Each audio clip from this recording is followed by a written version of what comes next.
Is that guy serious? He looks ridiculous in that raggedy thing. Mud still clung to Adrian's boots when he walked into the pristine Naval Auditorium. Fluorescent lights buzzed overhead, illuminating the crisp white uniforms of recruits who snickered at his frayed canvas jacket. They saw an old dirt farmer. They didn't see the faded patch bleeding into the fabric. Adrian hated the smell of floor wax. It was entirely too sweet, a chemical lemon scent that tried to mask the underlying odor of nervous sweat and brass polish. He stood at the double doors of the auditorium, feeling the thrum of the air conditioning rattling the vent grills above his head. His left knee, ruined in a place that didn't exist on any unclassified map, clicked audibly as he shifted his weight. He was late. The starter motor on his John Deere had given out that morning, locking up with a grinding squeal that meant he'd spent 2 hours elbow-deep in diesel grease and cracked rubber hoses. He had scrubbed his hands with pumice soap until the skin was raw and pink, but the crescent moons of black oil remained stubbornly wedged beneath his fingernails. He hadn't planned on wearing the jacket. It was an old M65 field coat, the olive drab color bleached by decades of harsh sun and washing machine cycles into a sickly, pale, greenish gray. The zipper was broken, permanently snagged halfway up, and the right pocket was held together by uneven, thick, black thread. But the wind had been biting off the interstate, a damp, bone-deep cold, and it was the only thing hanging by the mudroom door when he grabbed his keys. Now, standing in the back of the towering hall, he felt the stairs. Rows upon rows of folding chairs were bolted together in precise, geometric lines over the polished gymnasium floor. Sitting in them were hundreds of recruits, their dress whites so bright they almost hurt Adrian's eyes. They looked like porcelain dolls, rigid and unblemished, smelling of starch and arrogance. Adrian grunted, wiping a calloused hand over his gray, bristly jaw. He just wanted to find a seat. He just wanted to see his grandson, Toby, walk across the stage, grab his piece of paper, and then Adrian could go home, ice his knee, and try to salvage the tractor. He limped down the far right aisle, the heavy rubber soles of his work boots squeaking against the polished wood. The sound was deafening in the quiet murmurs of the hall. He found an empty folding chair in the back row, right next to a cluster of recruits who hadn't yet been called to their staging area. Adrian sank into the chair. The metal frame groaned in protest under his weight. He exhaled a long, ragged breath, resting his forearms on his knees. To his left, a recruit leaned back. He had a jawline that looked like it had been carved from soap, and a fresh haircut that exposed the pale skin above his ears. His name tag read Cole. Cole glanced at Adrian, his eyes dropping immediately to the muddy boots, traveling up the grease-stained denim of his jeans, and settling on the frayed canvas jacket. Cole didn't bother to hide his smirk. He nudged the recruit next to him. Miller. "Hey," Cole whispered, leaning in but keeping his voice just loud enough to carry over the ambient noise of the room. "Think they opened a petting zoo on base?" Miller snorted, a sharp, ugly sound that he quickly tried to cover with a cough. "Smells like a feed store. Jesus, does that guy know this is a closed ceremony?" Adrian heard them. He always heard them. He didn't turn his head. He didn't puff out his chest or glare at them with righteous, cinematic fury. He was simply too tired. His lower back felt like someone had driven a hot spike into the lumbar spine, and his mouth tasted like stale black coffee. "I think he's lost," Cole continued, emboldened by Adrian's lack of response, probably looking for the surplus store. "Hey, buddy." Cole actually tapped the arm of Adrian's chair. "Public bleachers are out on the football field." Adrian slowly turned his head. His eyes were rheumy, webbed with red lines from lack of sleep. He looked at Cole. He noted the pristine white collar, the total lack of calluses on the boy's hands, the nervous canvas, twitchy energy of someone who had fired a rifle 100 times at paper targets but never at a tree line that was firing back. "I'm fine right here, kid," Adrian said. His voice was gravelly, quiet. It didn't boom. It scraped. Cole raised an eyebrow, exchanging a look with Miller. "Suit yourself, Pops. Just don't get mud on the whites. Some of us actually have standards to maintain." Adrian looked away, focusing on the stage at the front of the room. He reached up and rubbed his left shoulder. Beneath his fingers, the fabric of the jacket felt thicker. There was a patch there, sewn directly into the canvas. It wasn't a bright, colorful insignia. It was a subdued, heavily worn piece of cloth. The threads were frayed, the edges curled inward. It depicted a skeletal hand gripping a broken trident, set over a black shield. There were no letters, no numbers, just the bleached, fading ghost of an emblem that hadn't officially existed since 1974. He let his hand drop. He felt a brief, ugly flash of shame, not for himself, but for the jacket. He shouldn't have brought it here. It was a dirty thing for a dirty time, and it didn't belong in a room full of shiny, unblemished boys who thought war was something you won by passing a uniform inspection. The lights dimmed, saving Adrian from further scrutiny, though he could still hear Cole and Miller whispering. The low buzz of the crowd faded into a tense, expectant silence. On stage, the microphone whined with a sharp burst of feedback. A young lieutenant tapped it twice, the thumps echoing off the cinder block walls, before stepping aside. The brass band, seated in the pit below the stage, struck up a heavy, rhythmic march. The sound hit Adrian like a physical blow. The crash of the cymbals was too loud. It vibrated in his teeth. For a fraction of a second, the rhythmic pounding of the snare drums morphed into the concussive whop-whop-whop of Huey rotor blades chopping through thick, humid air. Adrian shut his eyes tight, digging his fingernails into his kneecaps. "Stop it," he told himself. "It's just a band. It's just a room. Toby is here." He opened his eyes, forcing his breathing to slow, focusing on the sterile smell of the floor wax to ground him. "Ladies and gentlemen, families and graduates," a voice boomed over the speakers. "Please stand for the commander of the Pacific Fleet, Admiral Thomas Hayes." The entire room moved as one. The sharp rustle of hundreds of uniforms standing simultaneously sounded like a massive wave crashing against a shore. Adrian stood slowly, pushing off the chair frame, his bad knee popping again. He stood, stooped, his shoulders rounded under the heavy canvas of the jacket. Admiral Hayes walked onto the stage. He was a tall man, impeccably maintained, with iron gray hair cropped tight to his skull. His uniform was heavy with medals, rows of colored ribbons that stacked up his chest like a miniature, terrifying rainbow. He moved with a stiff, practiced grace, settling behind the podium and gripping the edges with large, pale hands. "Take your seats," Hayes commanded. His voice was naturally deep, carrying a gravelly authority that didn't need the microphone. The room sat. Adrian lowered himself back down, wincing as a sharp pain shot up his hamstring. He adjusted his jacket, tugging at the frayed collar. Cole leaned over to Miller again.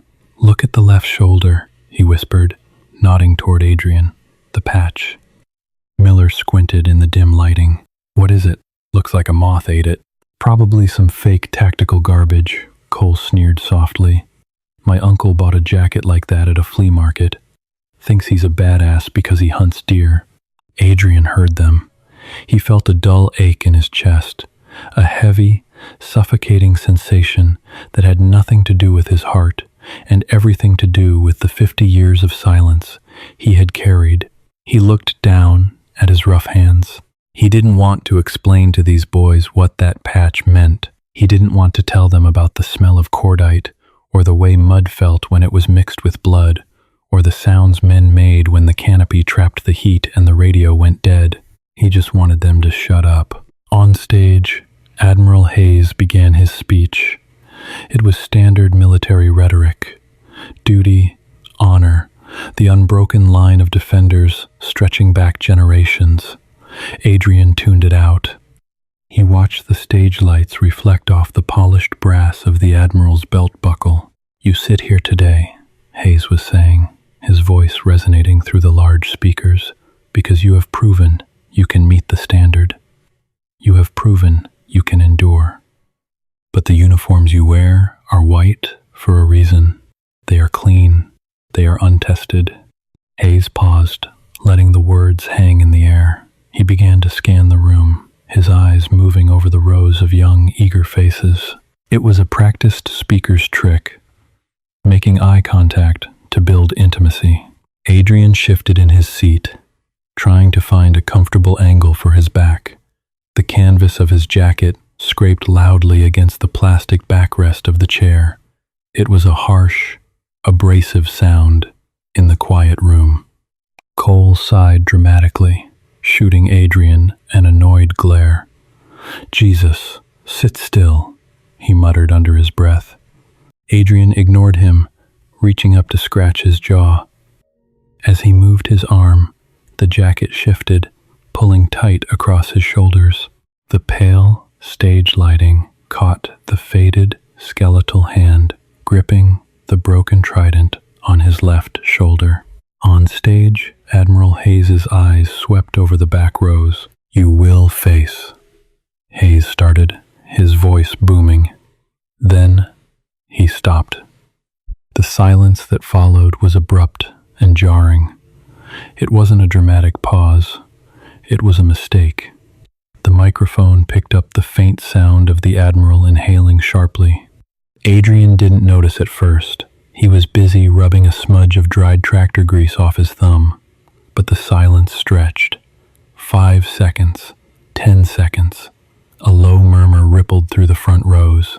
Adrian looked up. Admiral Hayes was staring, not scanning, staring. His hands had gripped the edges of the podium so tightly that his knuckles were stark white under the lights. His mouth was slightly parted.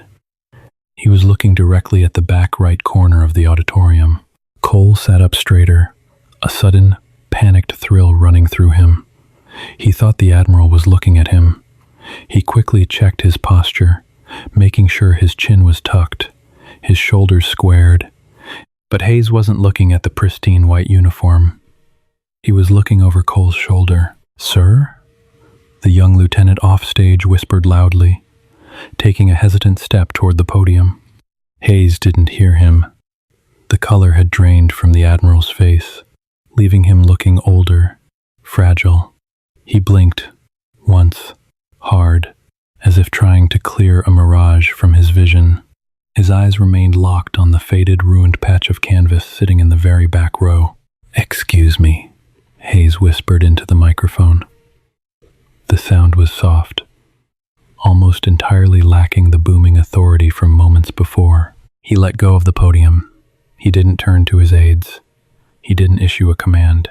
Admiral Thomas Hayes, commander of the Pacific Fleet, stepped away from the microphone, walked down the wooden stairs of the stage, and began to walk up the center aisle. The auditorium held its breath. The only sound was the heavy, rhythmic tap of the Admiral's leather dress shoes against the polished floor. Adrian frowned, a deep crease forming between his gray eyebrows. He watched the Admiral approaching, feeling a sudden, cold knot tighten in his stomach. He didn't want this. He just wanted to watch Toby graduate. He pulled the collar of his jacket up slightly, a useless, reflexive attempt to hide in plain sight. Cole, sitting rigid, was practically vibrating with nervous energy. He whispered to Miller out of the corner of his mouth, his voice tight with panic. "Is he coming over here? Did we do something?" "Shut up," Miller hissed back, his eyes wide. The Admiral reached the back row. He stopped. He was so close. Adrian could smell the sharp tang of his aftershave. Hayes wasn't looking at Cole. He wasn't looking at Miller. He was looking down at Adrian. Specifically, he was looking at the ruined left shoulder of the jacket. Adrian looked back up at him. Up close, Hayes looked tired. The skin around his eyes was deeply lined, and a small, white scar cut through his left eyebrow. Adrian didn't recognize the face, but he recognized the eyes. They were the eyes of a man who had seen the dark. For a long, agonizing moment, neither man spoke. The entire auditorium of hundreds of people was dead silent, watching the pristine, metal-laden Admiral stand before the muddy, grease-stained old farmer. Hayes slowly raised his eyes from the patch to Adrian's face. His voice, when he finally spoke, was barely a whisper, thick with an emotion that Adrian recognized instantly. It was the sound of a ghost recognizing another ghost. "Unit 44, Hayes said, the words catching in his throat. Nobody breathed. The silence in the auditorium had turned brittle, like a pane of glass on the verge of shattering. Hundreds of eyes bored into the back corner of the room, but Adrian only felt one pair. Admiral Hayes stood so close that Adrian could see the faint network of broken capillaries mapping the older man's nose. The metals on the Admiral's chest clinked softly, a tiny metallic shivering caused by the violent trembling of his chest. "Unit 44, Hayes repeated. The microphone was 70 feet away, but the words felt deafening. It wasn't a question. It was a terrifying confirmation. Adrian's jaw locked. He felt a sudden, desperate urge to cross his right arm over his chest and cover the frayed canvas, to bury the skeletal hand and the broken trident back in the dark where they belonged. But his body felt heavy, flooded with a toxic mix of adrenaline and deep, bone-weary exhaustion. "I was the co-pilot on the second bird," Hayes whispered. His voice was completely stripped of its booming theatrical authority. It was the raw, scraping sound of a man bleeding out. November 73. Extraction at LZ Delta, the ridge. Adrian's stomach plummeted. The sterile, lemony scent of the floor wax evaporated. In its place, his sinuses filled with the phantom reek of burning aviation fuel, wet red clay, and the copper penny smell of blood. His bad knee pulsed with a vicious, sudden heat. "You're holding up the ceremony, Admiral," Adrian said. His voice was a flat, deadened rasp. He didn't want to be here. He didn't want to be a monument. He just wanted to fix his John Deere and watch his grandson walk across a wooden stage. Hayes didn't seem to hear him. The Admiral slowly raised his right hand. The fingers were manicured, the fingernails buffed to a dull shine, but they shook violently. He reached out and lightly touched the edge of the frayed patch on Adrian's shoulder. Adrian flinched. The movement was small, barely an inch, but it was violent. Hayes yanked his hand back as if he had touched an exposed electrical wire. He blinked rapidly, his eyes glistening under the harsh fluorescent lights. "We pulled 6 of you out of the mud," Hayes said, his voice dropping an octave, meant only for Adrian. "Just 6. The manifest said there were 30 of you on that ridge." 28, Adrian corrected before he could stop himself. The number bypassed his brain and slipped off his tongue, an instinct honed by decades of waking up in a cold sweat at 3 in the morning. 2 didn't make the jump. Hayes swallowed hard. The sharp line of his Adam's apple bobbed over the stiff, suffocating white collar of his dress uniform. I flew the bird back to base. You sat behind my seat. You were holding a tourniquet on a kid's leg. I looked back, and your jacket, this jacket, it was soaked black. Adrian looked away. He stared at the back of the plastic chair in front of him, tracing a tiny, molded seam in the plastic with his eyes. That was a long time ago. Those boys are gone. I'm just an old man trying to find a seat. To Adrian's left, Cole was practically hyperventilating. The young recruit's face had drained of all color, leaving his skin the shade of spoiled milk. He had shrunk so far back into his folding chair that the metal frame was digging into his spine. Miller was completely rigid, his eyes wide and fixed on the floor, terrified that making eye contact with the Admiral would result in immediate execution. They had mocked the mud on Adrian's boots. They had laughed at the jacket. Now, the commander of the Pacific Fleet was weeping silently over its frayed threads. "They told us the unit was scrubbed," Hayes murmured, staring at the patch. "Erased. No records. No citations. You never existed." "We didn't," Adrian said bitterly. He finally looked back up at Hayes. He didn't see an Admiral. He saw a terrified 22-year-old kid desperately yanking back on a collective stick while tracers chewed through the aluminum skin of a helicopter. "And neither does this patch. So do me a favor, son. Go back up there and give your speech. My grandson is waiting." Hayes stared at Adrian for a long, agonizing moment. The years of military discipline, the endless protocols, and the rigid hierarchy fought a losing battle against the crushing weight of a shared nightmare. The Admiral closed his eyes, inhaling a shaky, ragged breath. When he opened them, the raw vulnerability had been hastily packed away, replaced by a brittle, forced composure. "Yes, sir," Hayes whispered. He didn't salute. A salute was too clean, too formal for what hung between them. Instead, Hayes gave a slow, deep nod, a bow of total submission. Adrian didn't nod back. He simply shifted his weight, his knee clicking again, and stared straight ahead toward the empty stage. Hayes turned around. His walk back down the center aisle was entirely different from his approach. The measured, practiced grace was gone. His steps were heavy. His shoulders slumped ever so slightly beneath the weight of his ribbon rack. The silence in the auditorium remained absolute, a heavy, suffocating blanket that pressed against Adrian's eardrums. When Hayes finally reached the wooden stairs of the stage, he paused, gripping the handrail tightly. He hauled himself up, walked past the bewildered young lieutenant, and took his place back behind the podium. He looked down at his prepared notes, neatly typed index cards, filled with words like honor, tradition, pristine, and unyielding. Hayes reached out and pushed the stack of cards off the podium. They fluttered to the floor like dead leaves. The microphone whined as Hayes leaned in close. "I was going to talk to you today about your uniforms," Hayes began. His voice was no longer booming. It was quiet, intimate, echoing off the cinder block walls with a stark, brutal honesty.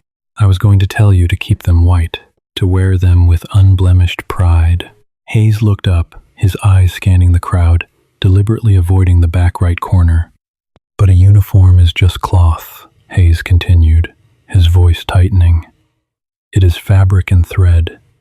It means absolutely nothing until you bleed in it, until it is stained with dirt and oil and the terrible cost of the oaths you took today.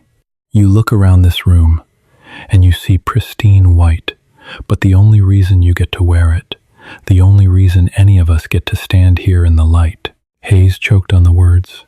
He stopped, gripping the edges of the podium until his knuckles turned white again. He forced the emotion down, swallowing hard. "The only reason," Hayes finished quietly, "is because there are men who wore jackets that will never, ever come clean." He stepped back from the microphone. There was no polite applause. The recruits were frozen, confused by the sudden shift in tone, overwhelmed by the raw, unspoken tension that had hijacked their ceremony.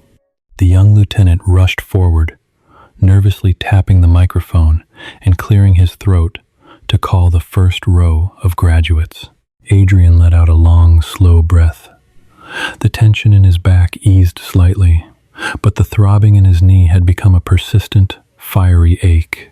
He tuned out the names being called over the loudspeakers, retreating back into his own head. He thought about the tractor engine sitting in pieces in his barn. He thought about whether he had enough gasket sealant left on the shelf.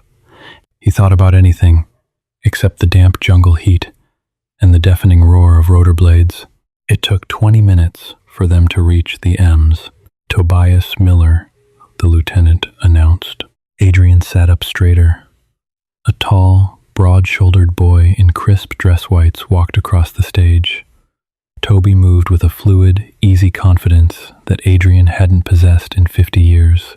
The boy grabbed his diploma, shook hands with a rigid, pale Admiral Hayes, and turned toward the crowd. Toby scanned the sea of faces, his eyes squinting against the stage lights. When he finally found the back right corner, he stopped. He didn't wave. He didn't smile. He just gave Adrian a single, sharp nod. Adrian felt a tiny, painful knot loosen in his chest. He nodded back, a barely perceptible dip of his chin. 10 minutes later, the ceremony broke. The band struck up a lively, upbeat tune that sounded painfully out of place. The neat rows of chairs dissolved into a chaotic sea of white uniforms and crying family members. Adrian stood up instantly. He didn't wait for the crowd to clear. He turned left, intending to slip out the side exit before Toby could find him and drag him into a gauntlet of family photos. "Sir," Adrian stopped. He turned his head slowly. Cole was standing there. The boy looked physically ill. Sweat beaded on his forehead, and his crisp white collar looked like it was choking him. Miller stood a step behind him, staring at Adrian's boots as if they were live grenades. "Sir, Cole stammered, his voice trembling. He swallowed, his Adam's apple bobbing erratically. "I didn't know. The jacket. I was out of line. I'm sorry." Adrian looked at the boy. He saw the genuine terror in Cole's eyes, the sudden, horrifying realization that the world was infinitely darker and more complicated than the training manuals suggested. Adrian didn't feel anger toward the kid. He just felt an overwhelming, crushing pity. "Save it, kid," Adrian rumbled, adjusting the frayed collar of his jacket. "Apologies don't buff out scratches." He looked Cole up and down, taking in the pristine white fabric, the shiny brass buttons, the total absence of scars. "You got a clean uniform today," Adrian said, his voice dropping to a gravelly whisper. "Keep it that way as long as you can, because once the mud gets on you, it never really washes off." Adrian didn't wait for a reply. He turned and pushed through the double doors, leaving the noise and the blinding fluorescent lights behind him. The air outside was crisp, smelling faintly of approaching rain and wet asphalt. The sky was the color of bruised iron. Adrian walked across the massive parking lot, his heavy boots scuffing against the pavement. By the time he reached his rusted Ford pickup, his knee was screaming, sharp spikes of agony radiating up his thigh. He pulled the heavy door open, tossing his keys onto the dashboard. He climbed into the cab, sinking into the cracked vinyl seat. It smelled like old tobacco, damp dog hair, and diesel fuel. It smelled like home. Adrian reached up and ran his thumb over the frayed canvas of his left shoulder, the skeletal hand, the broken trident. He sat there for a long time, listening to the wind whistle through the crack in the passenger side window. Then he turned the key. The engine roared to life, drowning out the ghosts. Adrian put the truck in gear and drove away, leaving the pristine white uniforms in his rearview mirror. Stories like Adrian's remind us that true sacrifice doesn't demand a spotlight, and the heaviest metals are often invisible. If this raw, unspoken reality of veterans hit home for you, don't let their silence go unnoticed. Smash that like button to honor the ghosts who wore the mud so we could wear the white. Share this story with someone who needs to hear it, and make sure you subscribe to the channel for more deeply human, unfiltered stories. We'll see you in the next one.